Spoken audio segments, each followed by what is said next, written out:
Mifototra amin'ny baiboly, mifantoka amin'ny iraka no teny filamatra iombonan'ny fiangonana adventiste maneran-tany hatramin'ny taogno 320. Raha ny taridalagna miainga avy amin'ny foibe ny fiangonana adventiste mitandrina ny andro fahafito maneran-tany. Niompoka tamin'izany indrindra ny fisintagna ara-panahy izay nataony sampagna miadidiny vehivavy sy ny ankizy ny 20 febroary lasa teo tamin'ny alalan'ny lohevitra hoe mitombo ara-panahy. Na dia toerana iray sy efitrano iray no nagnatanteragna ity fisintagna ara-panahy ity dia nozaraigna roa mazava tsara ny fotoagna. Samy nahazo ny tandrify azy, na ny mpiandraikitry ny vehivavy na ny mpiandraikitry ny ankizy.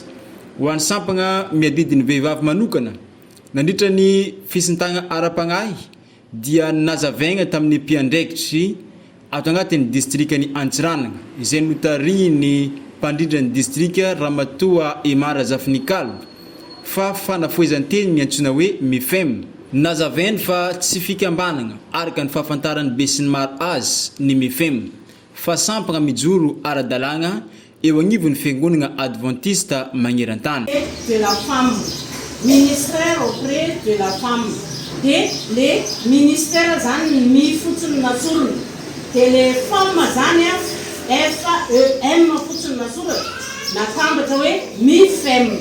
Mino fa raha misy manontany an'izay tsisy mianahana atsika jiaby hoe mijoro amin'ny fomba ofisialy fa tsy hoe zavatra antsokosoko fa amin'ny rafitra atsika adventiste maneran-tany zany ny fijoroany ity MIFEM ity fa tsy atsika ety ihany. Tsika hoe ny mission dia ny ampatanjaka ny vehivavy.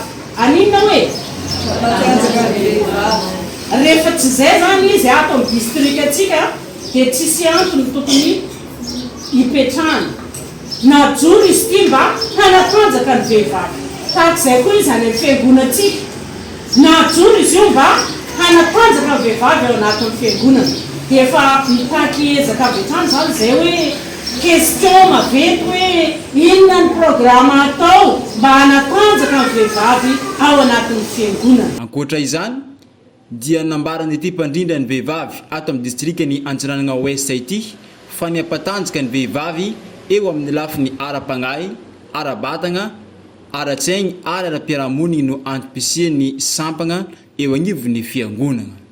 Ho an'ny sampagna minamfina ny sampagna miadidiny ankizy dia nagnambara ny mpandrindra agnivon'ny distrikany Antsiranana andrefagna Razafindravômanantsoa Emmanuel Peniel fa ny zaza dia mila zavatra voaomagna mba hampisy fifantoagna amin'izy ireo satria hagnano mpianatra ny Kristy no tanjona hampivelatra ny finoan'ireo zaza ohatra amin'ny 7 taogno miaro ny zon'ireo zaza tsy ho tratra ny fangararotagna no agnisany antom-pisian'io sampagna io eo agnivon'ny fiangonana adventiste mitandrina ny andro fahafito.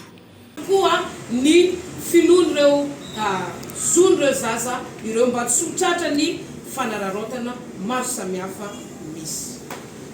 Ny sampany miadidiny ankizy dia manana ilay slogan vaovao izay hoentsika amin'ny 2026 ka hatramin'ny 2030 mifantoka amin'iraka. Atao hoe veritsika isa roa telo ho avy Jesosy andeha.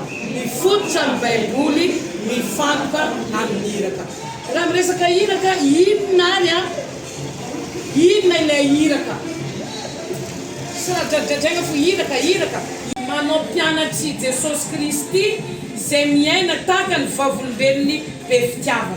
Zany hoe atsika zany magnano fomba rehetra mba hahatonga atsika ho mpianatry Jesosy Kristy. Manao fomba rehetra mba ho mpianatry Jesosy Kristy. Voambara ihany koa fa ny mpampianatra lesona sekoly sabata manomboka amin'ny klasiny zaza minono ka hatramin'ny tanora matoanto no mpiara-miasa akaiky amin'ny mpitarika minafy eo agnivon'ny fiangonana adventiste mitandrina ny andro fahafito. Notanterahiny tao amin'ny Maison des Jeunes Antsiranana ity fisintagna ara-panahy ity ny 20 febroary 2020 lasa teo.